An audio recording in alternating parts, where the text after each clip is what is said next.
Before we get into this week's video, which is the final video of my 2023 big game hunting season, I want to preface this video with some words to give context to the video that you are about to watch. So when I film my hunts, I usually run about 4 to 5 different cameras depending on the hunt. This camera being one of them, I run 2 extra GoPros, and then the other camera that I use is actually just my phone. And what I use my phone for is actually for filming through my spotting scope. So my spotting scope has an adapter and my phone has a case to go on the adapter, and so I can attach my phone like that and film with my phone through the spotting scope to capture whatever wildlife footage that I want. However, on this hunt, after I filmed everything, the hunt was over.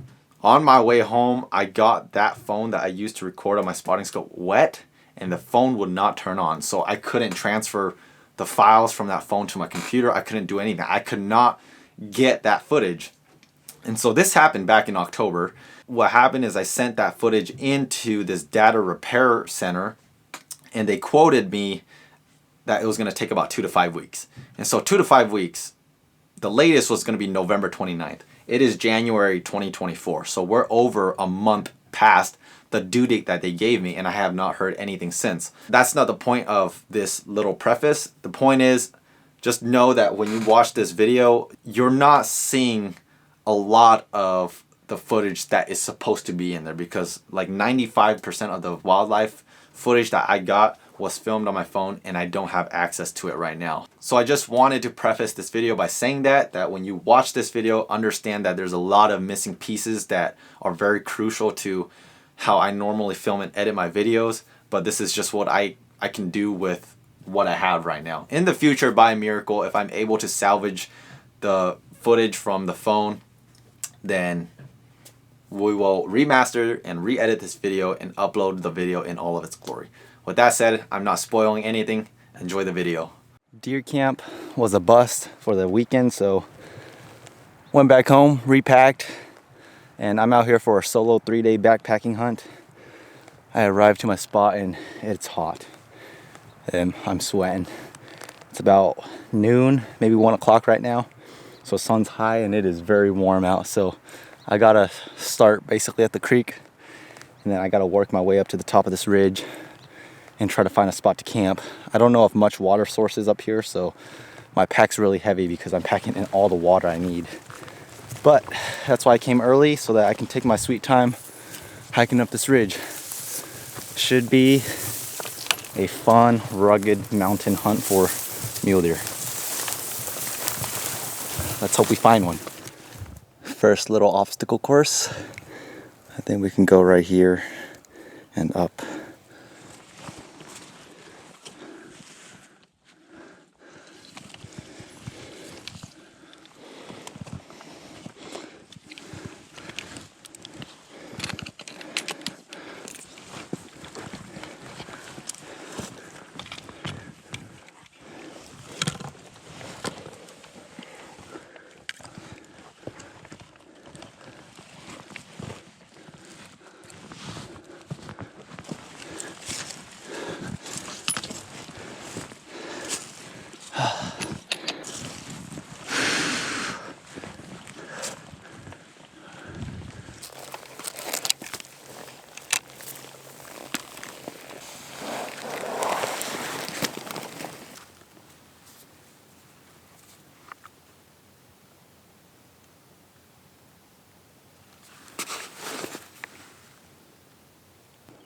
My thoughts were confirmed. It's a doe and a fawn, 650 yards away. It's 2:50, 3 o'clock in the afternoon, and deer are up feeding, so I really need to get up there. I'm about halfway, and I'm already seeing deer, so we just need a legal buck to step out. Broke the ice. Spotted deer.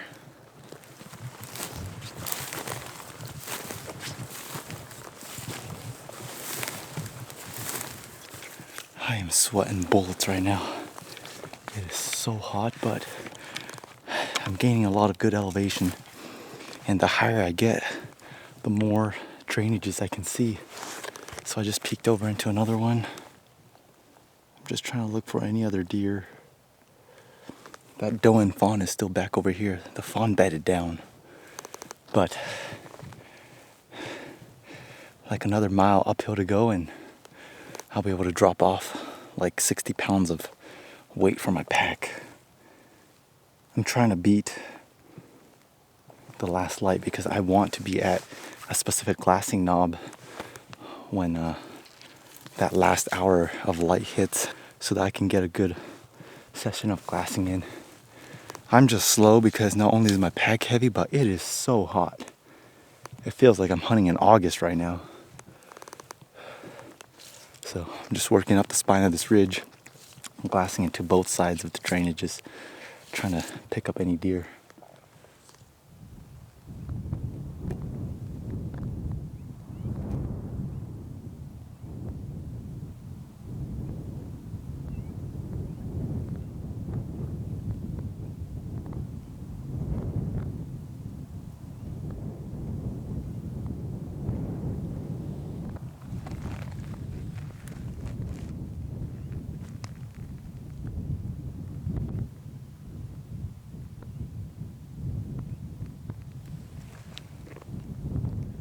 That is the knob that I need to get to so I can set up camp. And I've been just working up the side hill and I look at the ridge right across and I just see some elk funneling out from the valley. It's like a herd of like 15 cows and a herd bull.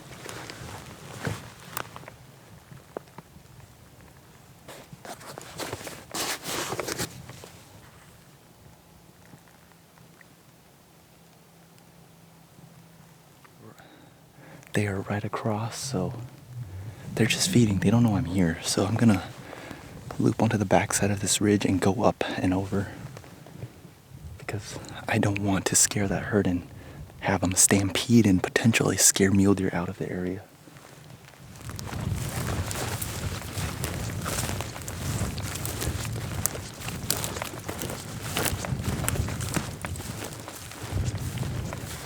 I got up to my knob. I can last this valley and I can last this backside. The elk are just right behind my tent right here, like 400 yards, so I'm being a little quiet. I'm gonna put my puffy and clothes on. I brought a burrito with me. Everything else is set up. Got my extra days of food right here. I brought 8 extra water bottles, which is why my pack was so heavy, but I think I have enough water so I don't have to worry about water. Sleeping pad, sleeping bag, plenty of room for pack and rifle. That herd of elk is still in front of me right there on that ridge, like 430 yards away. They were all bedded. And it seemed like they all just got back on their feet. They're gonna start feeding. But I was glassing way out. Spotted a deer. And it looks like a buck. He doesn't look very big, so I don't think he's legal. It's probably like a forky or a spike.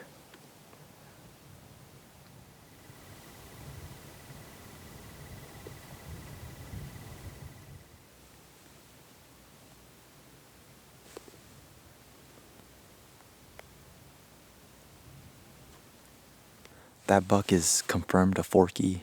He looks like his top left antler might have the smallest split, but I don't think he's legal regardless. That buck is right behind me over this knob right here, like 2,000 yards away. So obviously it was pointless to glass over there because it's just out of my range. I won't be hunting that side at all on this trip.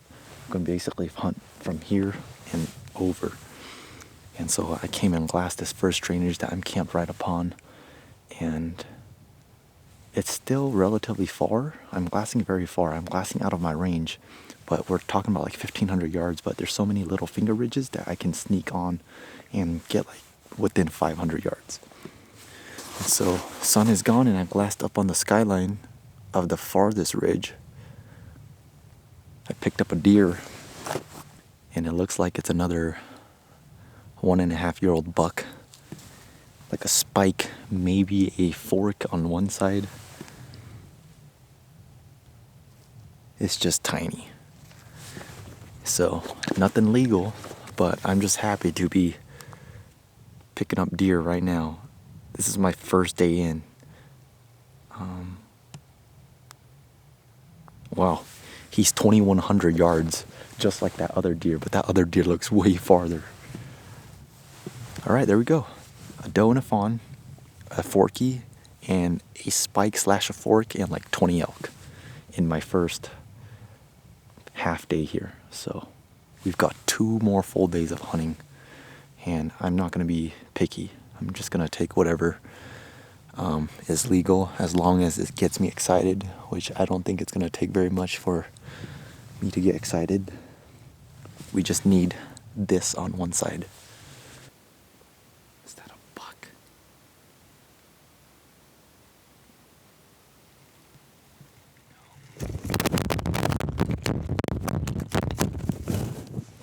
What the heck? You guys had one job. Just stay still. This deer looks like a doe. That's the closest deer I've glassed up. It seems like they're finally getting up.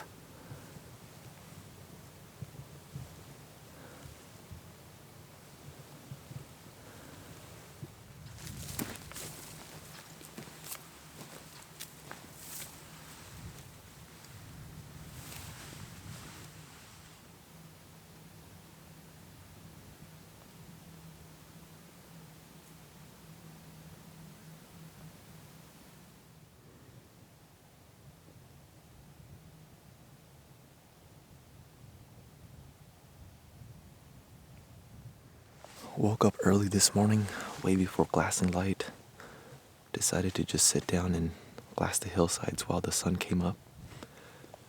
I've got some bulls bugling behind me. I glassed across. I spotted a lone bull elk. Looks like a 5-point or a small 6-point. He's all by himself. He's just working his way across the side of this face. And then I looked way over to the left of where that bull was, and I spotted a deer. And I went to go to my spotter here, and this deer, for some reason, was just running, almost like something was chasing it. Granted, all night, and even just before I got up, I heard a lot of coyotes howling, so I don't know if that deer was getting pestered by coyotes, but that was a buck, and he's by far the biggest buck I have seen on this trip. And I'm almost certain that he's legal, but because of the lighting conditions right now, being early light, the phone footage through the spotter is a little bit fuzzy, and so I couldn't really pick out any points because it's just not clear. And so all I saw was frame, and he looked like he had a good frame, good body, and he was running across this side hill, and he started going down, and I lost him because my tripod slipped and my spotting scope just went to the air. But he's far, and he's working his way down. I don't know where he's gonna go, but he's on a mission. I am pretty positive he's legal, though. I decided to pack up my day pack and start walking the ridge line. So I left camp maybe an hour ago. I relocated that herd of elk that I spotted last night. They're only like a couple hundred yards from where I last saw them yesterday. And then I came to the backside, looking on the other side of this canyon. I spotted 2 deer way down by the creek bottom. I was getting kind of nervous that if it was a legal deer, I was going to have to go down there, but it turns out it's just a doe and a fawn, so I'm kind of happy it's a doe and a fawn and not a legal buck. So now I'm just going to walk this ridge line, and I'm just going to peek into this side, into every little drainage that I walk past, and just try to pick out a legal buck. Sun is beaming like this, so this side is all sun, this side is all shade for now. We'll see. I've seen deer on both sides.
I'm 99% sure that spike is the spike that I spotted right here last night. The second spike that was a forky. This morning when I first glassed up that legal buck, he was running right where I first spotted this spike. He ran and then he ran down this valley. So I can see camp. Camp is like 2,000 yards away. This side of the hillside is still shaded, but the sun is eventually going to go around and this side's going to get hit. And so that buck crested over, and even though he crested over to the side that's getting hit by the sun, he's going to bed on that side, I would think, because the sun's eventually going to loop around and then that side's going to be shaded. So, okay, well, that's good to know. I was just hoping that when I first saw it, it was just going to have this on its head, but it was just a spike. I had him at 244 yards and he kind of just milled around. Could have shot him easy if he was legal. I'm gonna sit down, eat breakfast. Just try to see if I can pick out any other deer in this valley. If not, then I'll hop over to the backside where that spike just went. That's my new friend. I need his dad.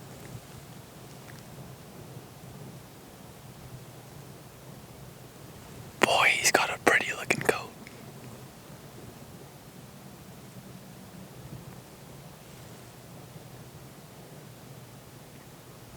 Beautiful deer, but that's not what we're out here for. I just looked where that spike disappeared, and I looked into the brush, and I just see the tines of an elk sticking out. There's another bull bedded right there, like 300 yards away. I just need all these branch bull elk to turn into mule deer.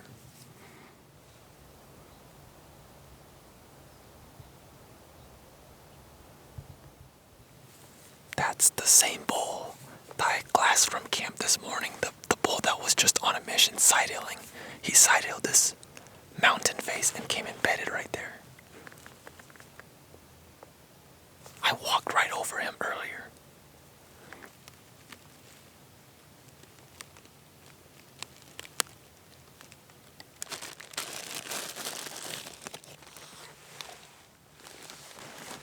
I was getting cooked on that hillside. I moved down over here. I took a nap in the sun. I woke up and the sun is just super high, so I snuck over here and the sun's moving like this behind me, and so I came down to this little cliff face. It's got barely enough shade for me to just hide from the sun. I'm gonna sit here. Once the sun goes a little bit further out, then I'm gonna peek out over here and I'm gonna glass one particular face of another mountain, because that mountain is shaded all day, which there could be deer, bucks bedded on that shaded face. So I need to hydrate up and just cool down first. I haven't seen much ever since 11 o'clock in the afternoon, so some of these faces don't get hit by sun all day. So I would assume that any deer that are bedded on those faces that do not get hit by the sun any time of the day are bound to get up earlier than other deer.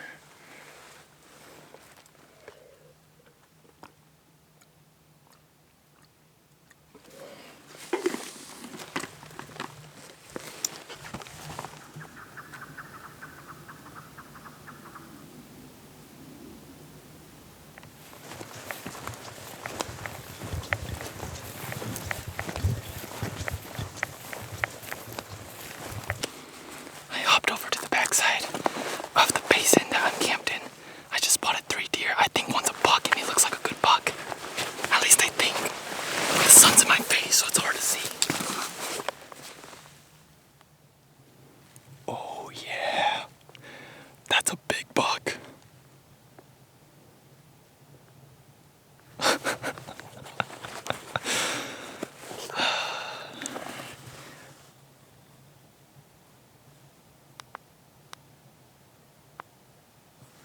(1,069 yards.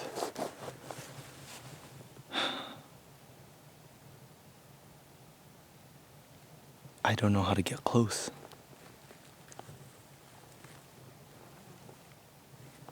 I can get close to the ridge that he's on, but he's gonna wrap to the backside. I need him to come back to me on my face. That's a big buck. It's like 4:15. And I have literally just peeked over and I glassed on that hillside. I just saw the 3 white rumps. And the farthest right one, I just saw something in its head. I was like, it looked like it had a good frame. Yeah. He's a really nice buck. I'm just looking at the terrain just to see how I can get closer.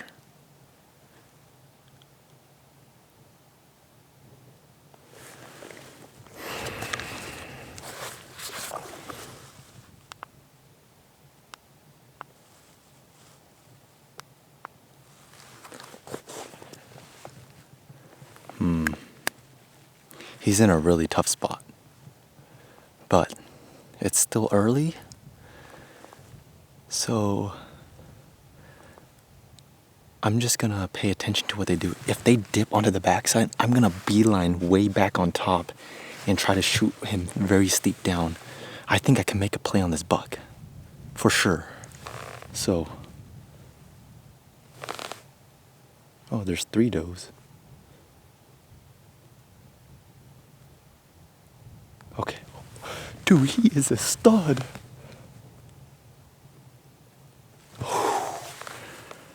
Okay, I'm gonna shut off the camera. I'm gonna make a game plan, just kind of look and observe what they're doing. I'm also gonna glass other spots just in case there's other deer, but that's a shooter. He's a great deer. So I'm gonna see how they play this, and if they're able to get into a little spot where I can get into a good spot, then we're gonna make a move. If I kill that deer, it's gonna be a brutal pack out, but I don't care. That's what I'm here for. If I wasn't in for a brutal pack out, I would not be in this country.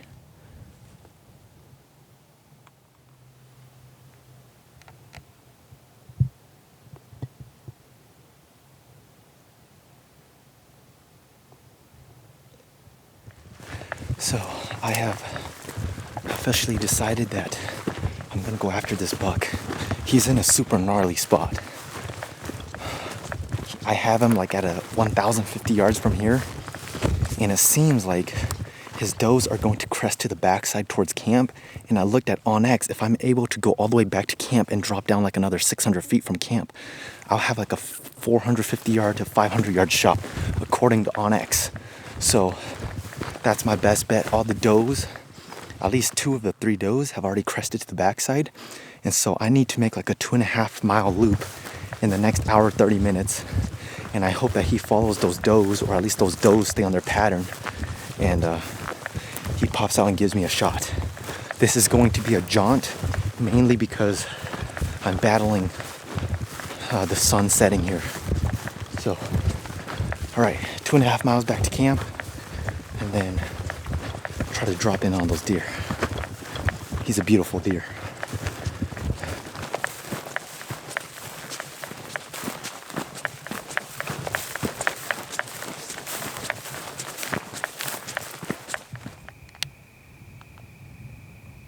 I see a doe. She's bedded. She's 657 yards. They're all bedded, so I'm making good ground. I just gotta get to the side. That doe is 440 yards. The buck's probably like 475, so it's within range. I'm gonna set up right here. They're all bedded down. I just gotta wait for them to get up.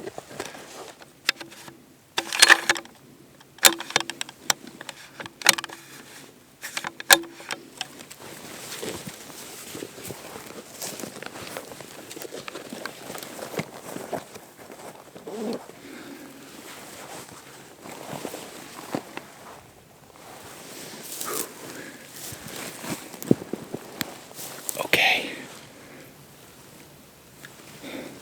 We are all set up. I only see that doe bedded. She's bedded in the open on my face. The other 2 does and the buck is bedded in the brush. I'm set up.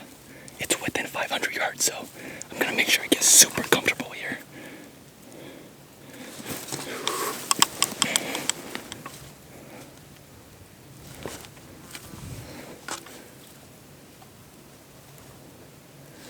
just hope they didn't feed up and over, but that doe is bedded, so I'm sure they're here.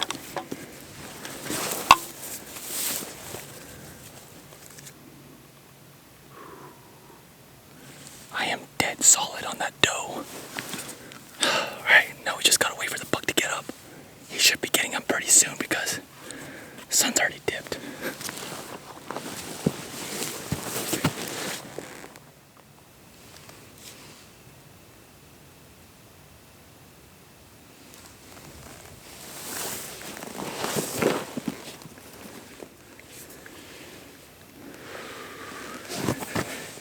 They got up.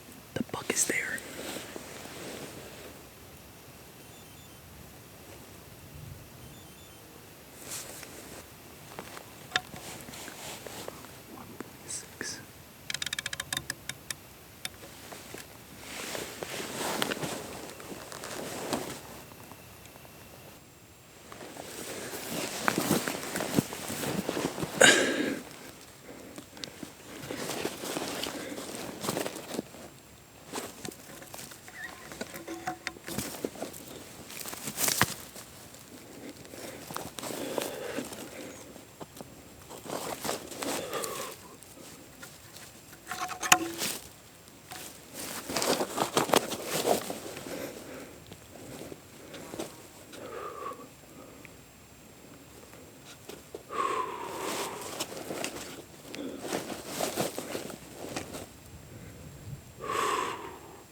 Come on, buddy, turn.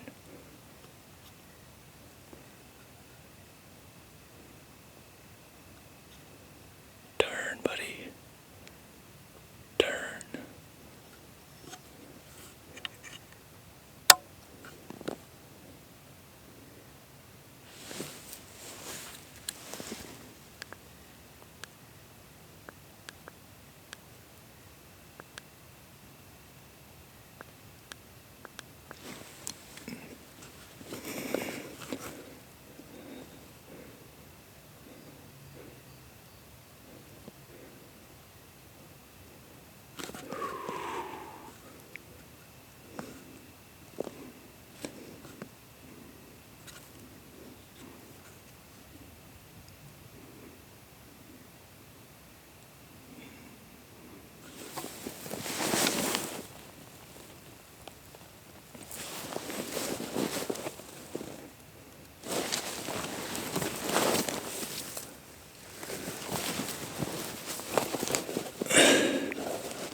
I just need him to turn.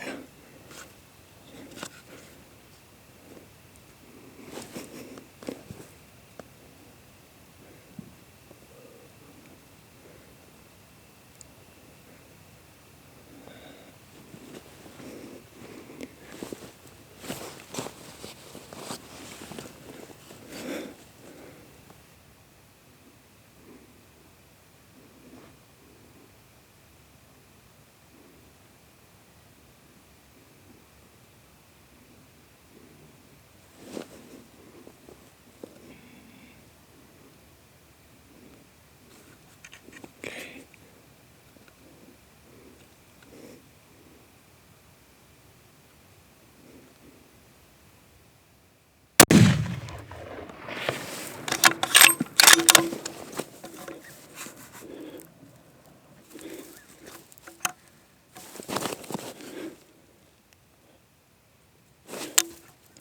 Don't get up, bud.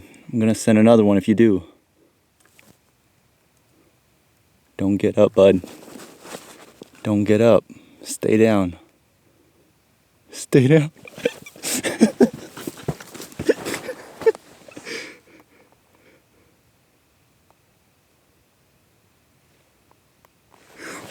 Oh my goodness.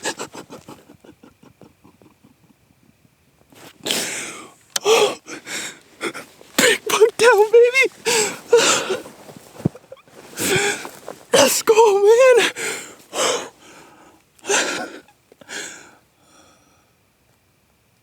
He's down.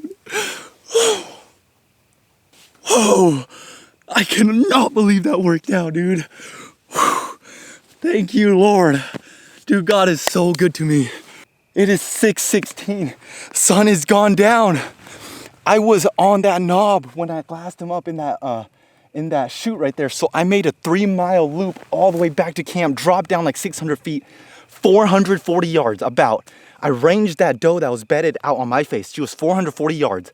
And I'm like, that buck and that doe has to come back out. And he walked out and he fed facing me for the longest time, and he finally walked up broadside, and I sent it down 1.5 mils, and he dropped. He rolled down like 20 yards, and he hasn't moved.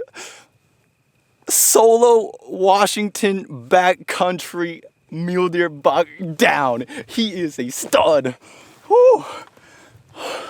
All right, I need to calm down. Yeah, he has not moved. He's in my spotting scope. Let's go. Okay, now I gotta go all the way back up to camp.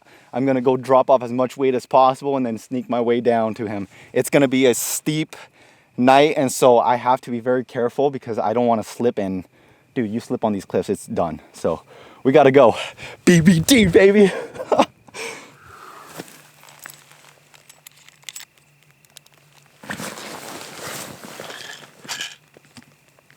It's only like 6:30. That's the advantage of fall. It gets dark early, so it's not as late as you think, but I know it's gonna be a long night.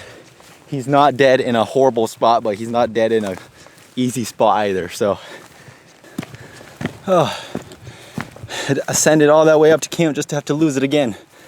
I'm gonna chill here for probably 30 minutes. And then we got a lot of work. I am about to eat some chicken Alfredo pasta. I threw everything, or not everything, but a lot of weight into my tent. I put my rifle in the tent because I don't need my rifle. Even if I go over there, like I can't do anything with my rifle. So I threw my rifle in the tent. I do have my handgun right here in case I need it. And then I've just shed my spotting scope and things like that. I put in new water and packed in some food that I might need. Got my game bags and knives in there. And then I've just been communicating with my friends and family at home through my satellite phone, just letting people know because, again, I'm sure you guys can tell, I'm in some pretty treacherous mountains. And honestly, it's not very smart to be going into this type of terrain, especially when you haven't even been down there in the dark. I definitely have to be on my A game in terms of safety. So I have 2 headlamps just to make sure that should one die out on me, I have another one. I think both should be okay. So yeah, once I eat this, then we'll go find him in the dark. I am so stoked. He's a nice buck.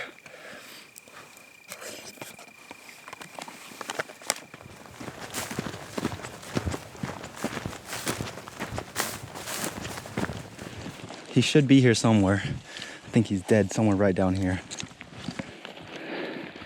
I shot him somewhere right here. Yep, this is the bush that, this bush right here is where I shot him. So he should be right down there. Hopefully he didn't get up and tumble off. Pretty sure I see him. So he was right here. You guys remember this bush? He was feeding on this bush. I shot him and he rolled. I see him right there. He hasn't moved.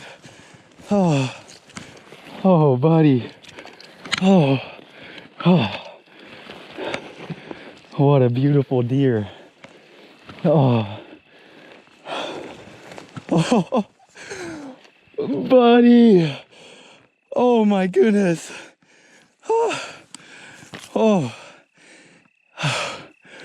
Oh my goodness.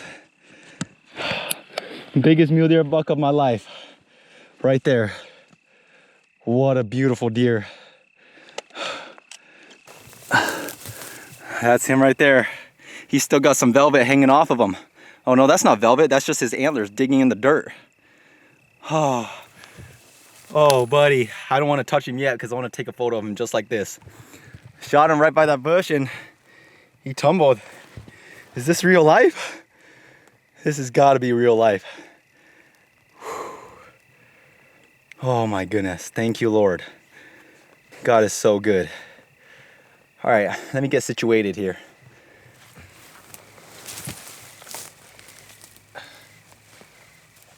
Broke his shoulder. High shoulder shot. I actually don't even know if I hit where I'm aiming. I haven't looked at the footage yet. I put it right here, high shoulder, because I didn't want him to run anywhere. You know, I'm hunting literal cliffs. And so if I shot him like lungs or heart and he had time to run, he was gonna tumble way down. And who knows, like it could have been a much worse pack out than this. So I haven't even looked at the footage, so I don't even know where I hit, but I aimed for a high shoulder shot. So you guys saw the footage, but it definitely seems like I hit high shoulder because his arm is toast. So I'm gonna get him situated here. His glands are swelling. He's ready to rut, but oh my goodness. Oh, that is a buck that exceeds my expectations.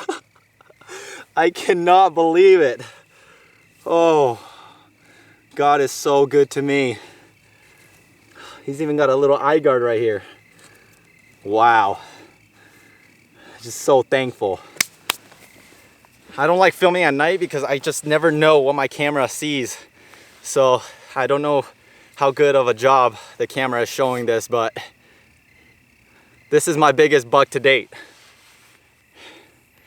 He's a mainframe 4x4. He's got a nice eye guard on his left side, and he's got a very, very weak eye guard on his right side, which this is not an inch yet, so it doesn't qualify as a point. I don't care. I work my heart out trying to find a buck like this, you know, and the good Lord finally gave it to me. This past weekend on opening day, I saw a beautiful buck, made a stalking on him. Unfortunately, it did not work out. And so Sunday, I didn't even hunt. I was just tired. So Sunday night, my family, we came home. And Monday, I repacked and just doing errands at home. And then yesterday, Tuesday, I woke up and I did some errands at home. And then it was 9 o'clock when I left home. And I drove here and packed up and I started hiking up. And it took me 4 hours to hike up to this knob that I wanted to camp out. And it was so hot yesterday, but I camped out, saw a lot of elk, saw a lot of deer right off the bat. I sat down by my tent yesterday evening and I was just glassing everywhere. And it seemed like all the hillsides and drainages were just crawling with deer, but I never saw anything legal. And so I went to bed. It gets dark at 7 o'clock, so I went to bed like at 7 o'clock, went in the tent at 7 o'clock, fell asleep around 8:30, and I woke up at 6 o'clock, twilight, before the light was even visible. And I just sat down and I just started glassing, and one of the first deer that I spotted this morning was actually a very nice deer. It was right around that time when the lighting wasn't really good because the sun had not come out all the way, and for some reason that buck was on a mission. He was just running, and I think what happened was this 6x6 bull that I eventually glassed up later, as that bull was working his way to go bed, he eventually spooked that buck. That's why when I saw that buck, he was on a mission. So anyway, I glassed probably another doe and that bull elk, and then I decided to pack up and just go venture around. So I went up and over this ridge above my camp. I relocated that big bull and that herd of cows of like 20.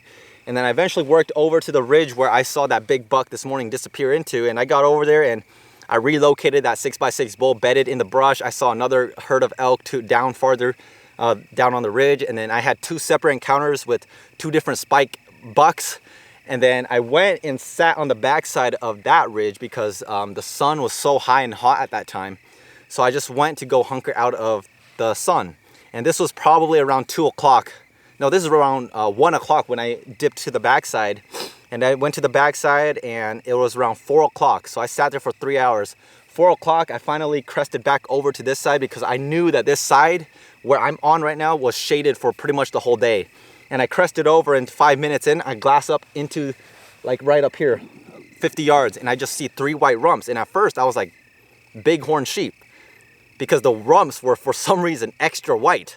And so I sit down and I glass to stabilize my binoculars, and sure enough, I see 2 does and I see this guy. I don't see how big he is because this is 1,000 yards glassing into the sun with like kind of shaky binoculars, but I can just see frame, and I'm like, oh, that looks like a buck. So I put the spotter on him, and sure enough, I just look at him and I just see frame, and I'm like, oh my goodness, how do I kill this buck? So I was across over here 1,000 yards away. I got on onX maps, and I'm like, how can I get within 500 yards? Because I cap myself at 500 yards. I don't shoot anything past 500 yards. And so I looked at onX, I was like, how can I get to this deer? So I looked at this deer, and he eventually goes and beds back down into this brush, and I'm like, that's perfect. They're bedded back down. This is around 4:30 p.m., so I have about 2 hours to make a play. And I get on onX maps, and I'm like, the only way I can get to this buck is if I do a 3-mile loop all the way back to camp, go past camp, drop down another 800 feet elevation to this saddle, and shoot him like this, pretty much. Because again, even though he was on this face, if I waited over here, he could have taken forever to crest this ridge, and it would have been too late. So I was like, I have to get literally in front of this this face right here. So I eventually got over there and I got set up. I saw a doe bedded right here. That doe was my place marker, pretty much. As she was bedded, I was like, if she's bedded, that means the other 2 does and the buck have to be bedded. And so I watched her the whole way as I was going down to camp and down to that saddle. And I get set up, everything. I'm ranging the doe. The doe right here was bedded at 444 yards. I glassed, or I ranged into the brush 475 yards, and I'm like, this is perfect. Everything is in range. My only concern was maybe this buck just crested to the backside while I didn't see him. But I was like, that doe is bedded right there. Like this buck has to still be here. And so I get set up and I'm glassing the doe, and I'm just, I'm texting Nate and Jacob through the Zolio, just kind of giving them play-by-play text throughout the day. As soon as I texted Jacob, I'm like, I'm set up on a buck. All I have to do is wait for him to step out. As soon as I send that text through the Zolio, I re-glass in my binoculars in the brush, and I just see that face, the white face of a buck sticking out in the brush. And I'm like, oh my goodness, he's here. And because this doe was bedded out here, I was assuming that the 2 does and this buck was eventually gonna walk to this face, which is perfect. And long story short, that's exactly what happened. The 2 does ran out here, and so I had all 3 does in front of him, and I knew this buck was gonna follow them. And so he took his sweet time, he crested the ridge, and he would just not turn broadside. I watched this buck for probably like 10 minutes, and man, I'm not gonna lie, there was a couple shots where it was questionable that I was just like, I'm gonna send it. But man, I've learned from the past, you have all the time, just wait. Even though I didn't have all the time, shooting light was fading fast, but I was like, I have enough time, and I'm pretty sure this buck at one point is gonna turn broadside for me. And so sure enough, he finally turned up, and I'm shooting a 7 PRC, and I've practiced so much with this rifle throughout the summer. And 425 yards, I went up to 1.5 mils. I put high shoulder because again, he's essentially in a cliff. And the reason why I went for a high shoulder shot is because I wanted him to drop on the spot. I did not want him tumbling all the way down off a cliff into the creek bottom, because that would, 1, be a horrible pack out, and 2, I might lose his antlers, and 3, it might not be very safe for me to go even further. So he's actually dead in a relatively nice spot. Like, I couldn't have asked for a better spot for this buck to die. Maybe farther up the ridge, but I can't complain. But that right there is just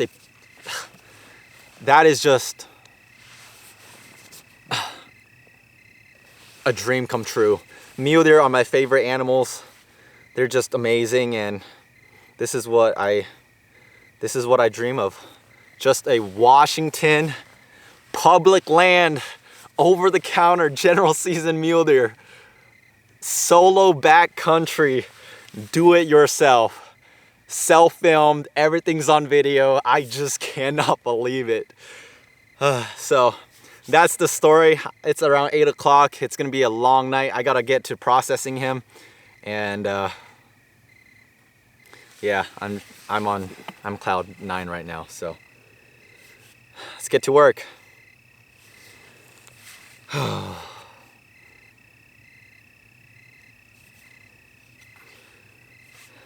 Thank you, buddy.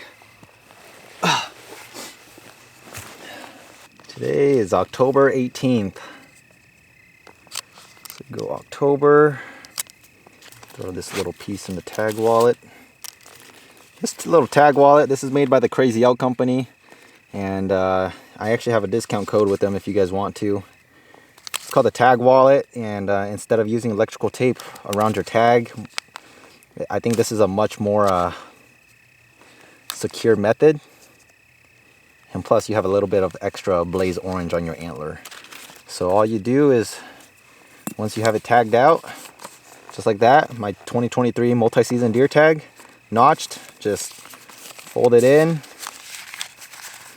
and zip it up, and then we're gonna take these zip ties and zip tie it to the antler. And then you're tagged.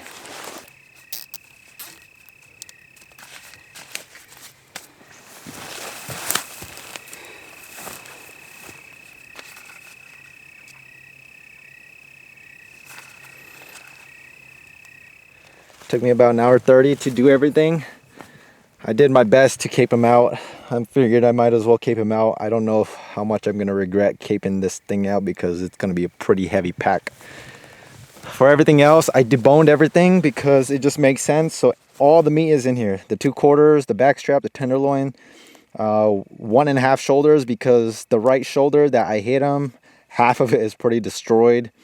And then neck meat, and then just various stuff. So when you debone them, they don't look like they have too much meat, but I'm telling you, it's heavy. So all the meat's in here.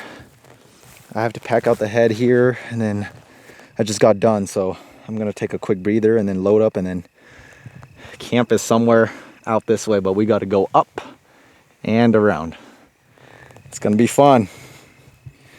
I just cannot believe it. This buck is what I consider borderline between shoulder mounting. He'd make a beautiful Euro, but the truth is, man, I don't know the next time that I'm going to shoot a general season public land mule deer in Washington that's anything remotely as big as this. So it's not necessarily just always the antler size. It has to do a lot with sentimental value as well. I mean, this is my first ever successful solo backcountry hunt. I did my first solo backcountry hunt during archery elk season, and I passed up a cow elk. And so this is my second one, and I shot this buck. So he means a lot to me, not just the antler size, but just what went into the hunt. He means a lot. So load up and slowly get out of here. Okay, everything's loaded up. Got the buck's head and cape in this game bag. All the meat is in the game bag plus the trash bag.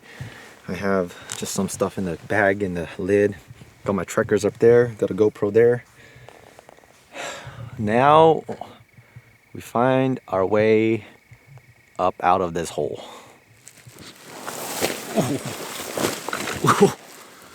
Woo. This is gonna be no joke. Oh. All right. This is what we came out here for. This is solo hunting right here. This isn't even with camp, so I have nothing to complain about.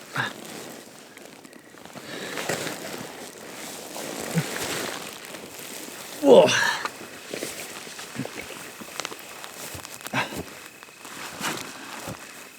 Feels good. Feels good. Buck's loaded up. I think I'll be okay. There's a bunch of stars in the sky, and the stars aligned for me earlier.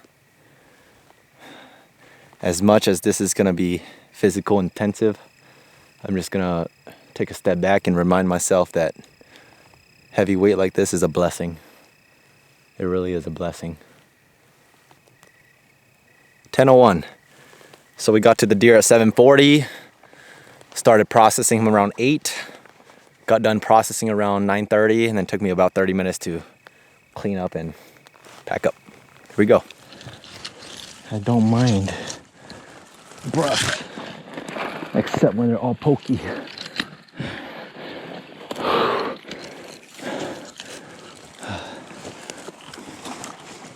Just gotta get past this steep and pokey part.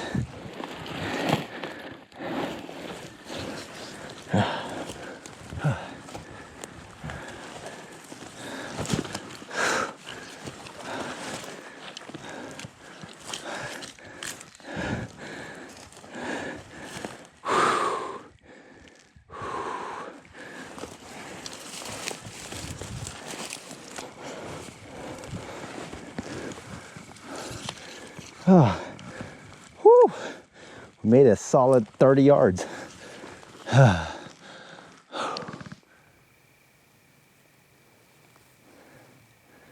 Unreal.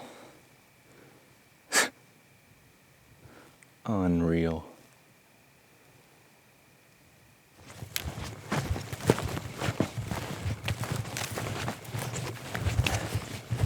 Ah, hotel, sweet hotel. Oh my goodness, I am ready to put this pack down. I am hungry, I am starving.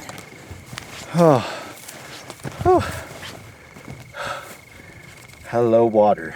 I'm thirsty.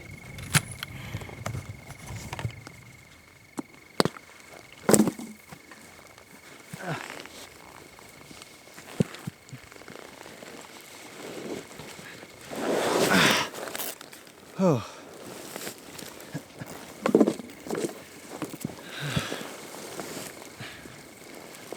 Oh. Step number 1 is done. Got everything back to camp in one load. I'm exhausted. I'm gonna clean up, hit the sack, and then tomorrow pack up everything. And then I have one heck of a jaunt to get from here to the truck.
So yes, that is the conclusion to my 2023 Washington mule deer hunt.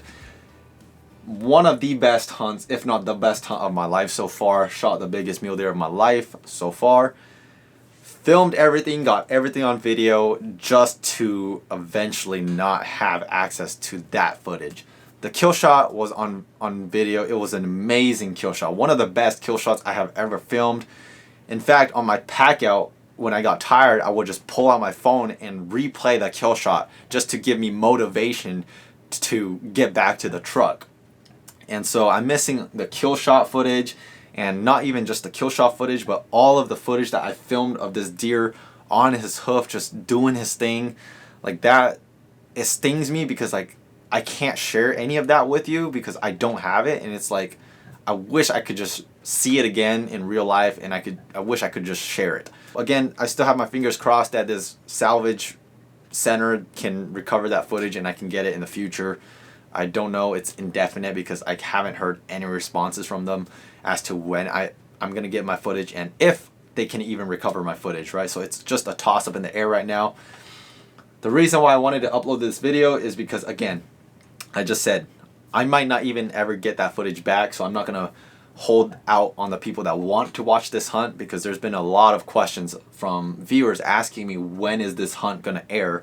And the reason why this hunt aired last is because I was just trying to give this repair center as much time as possible so that I can film this or edit this video with no missing pieces. But obviously time's running out. I don't have any more 2023 big game hunts in stock right now. This is the last hunt, and so I'm gonna upload this video with what I had, and this is what you guys got to watch. So again, in the future I will re-edit and remaster this video if I get access to the lost footage. So I don't want to sound redundant. I think you guys get the gist of what happened. But some missing context that I just want to throw in before we close out this video. I do have one eyewitness of the kill shot. So this was a 3-day hunt, right? I hiked in half day on day 1. I hunted all of day 2. I shot my buck on the evening of day 2. And then day 3 was my pack out. On the morning of day 3, after I shot my buck, I woke up and I was just getting my stuff organized to pack up and leave. And I got out, and this was probably like 7 o'clock, so sun's already high, and I look like 150 yards to my right, and I see another hunter hiking up the ridge that I'm camped on. And immediately my first thought was like, wow, like there's another hunter here, because this spot just to get to, I already know like it weeds out a lot of people just from the physical exertion that you have to do to get to where I'm camped. When I first saw this other hunter, I'm like, wow, like I give this guy a lot of props for him making it up here, because not a lot of people would make it up here. And so I see him, he sees me, we wave at each other, he walks over to my camp, and we kind of get to talking. His name is Mark. It's a really funny story because they actually hiked up the same way I hiked in, and they actually set up their camp only 200 yards away from my camp. And my camp is set up in a wide open on top of a little knob. I don't really know how they didn't see it, but that's besides the point. So they hiked up that evening when I shot my deer. So I'm pretty sure as I was looking at my deer through the scope before I shot him, Mark and his buddy were hiking up the ridge to go and set up their camp like 200 yards away from my tent. So when we put the puzzle together that we were only camped 200 yards apart, we were both pretty dumbfounded. We're like, how did we miss each other? My day 3, which is the day I was packing out, that was actually their first day that they were going to hunt in there. And so Mark came over, he's like, did you see anything? And so I showed him the buck. I was like, yep, I shot a buck yesterday evening. And so I showed him the buck, and he was pretty ecstatic. Like, he was just like, man, like, I can't believe you shot a buck of that caliber. And I told him, I can't believe it either. You know, it's still pretty crazy to think about. And so we kind of get to talking, and his buddy is actually already glassing on the knob above my camp. So we get to talking, we exchange phone numbers, and he's just a super nice dude. He actually turns out to be a viewer of the channel, and so he already knew who I was when he walked up to me. It was just a really cool conversation. I'm really glad I met Mark. I didn't meet his buddy because his buddy was actually glassing. And so we exchanged phone numbers, and I don't have service there, but I don't know how, but he has service there. He eventually goes to catch up with his buddy. I pack up and I start hiking out. And I didn't know this until I got back into service, but throughout the day as I was hiking out, Mark was actually texting me just a lot of questions to make sure that I was getting out okay, right? Like, he was just like, hey, did you make it out okay? Do you need any help? Did you get past this part okay? What about this part? Did you get past this part fine? Because again, the fact that they got up to where I was, they essentially navigated the same path that I did to get up there anyway, right? They knew every little obstacle that you were going to face on the hike out. Halfway on my pack out, this was when it got a little sketch for me because the terrain is so steep and you lose a lot of elevation on your pack out. Because the pack in, it's pretty much all elevation gain, and so when you pack out, it's pretty much all elevation loss. And so the problem with elevation loss is when you have like 120 pounds on your back, is your feet, no matter how tight you cinch your boots up, your feet will always slip inside of your boots just because of the angle that your feet is stepping on those hillsides. And so like halfway on my pack out, like the bottom side of my foot, the skin on the bottom side of my foot had completely peeled off. Like I could basically feel the baby skin under my feet, and it hurt so bad. It was equivalent to just like stepping barefoot into some burning hot coals. Every single time I went to put pressure on the second half of my pack out, it just felt like I was stepping on rocks. So I was literally turtling my way on the second half of my pack out to get back to the truck. It was miserable, but my thing that I always tell people when it comes to hunting is miserable is memorable, and it sucks in the moment. Trust me, it is absolutely miserable when you're suffering through something like that on a pack out or on a hunt, but once it's over and you reflect on it, it's like, I'm really happy that's the way it went down, and I wouldn't change it for anything else or any other result. And so that was a pack out to remember, and I was packing out on about like 2 hours of good sleep too, because I got back the night that I packed out my deer. That was bar none the absolute worst night of sleep I have ever had in my life. I got back to my tent packed with the deer around midnight, and I was absolutely exhausted. I was tired, I was dehydrated, I was hungry, so I ate some food really quick. And it was so weird because even though I was like starving, like my stomach was starving, I couldn't eat. I don't know what was going on, but I was starving. I take like 3 bites of food and I'm like, I can't eat anymore. Like I just wanted to throw up.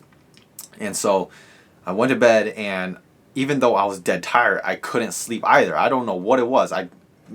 Like my body is like, you need to sleep, but I guess excitement and adrenaline was like, you shot the biggest buck of your life, and I don't know, maybe those things clash and then your brain's just not falling asleep.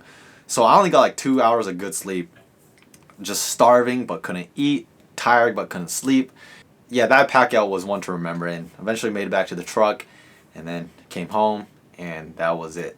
So again, just wanted to give a little bit more context to this hunt, because again, this hunt, it should have been a lot more colorful in terms of the footage that you got to watch, but I don't have access to any of the footage that I lost on my phone. So again, in the future, if all goes well and a miracle happens and I'm able to access that footage, we will remaster this video. But until then, I really appreciate you guys watching, and just thank you guys for the support on my 2023 hunting videos. It was an amazing season, to say the least. With that said, 2024 is here. It's a new year. Now we got to get back to the gas pedal and start planning for 2024. Thanks for watching, guys.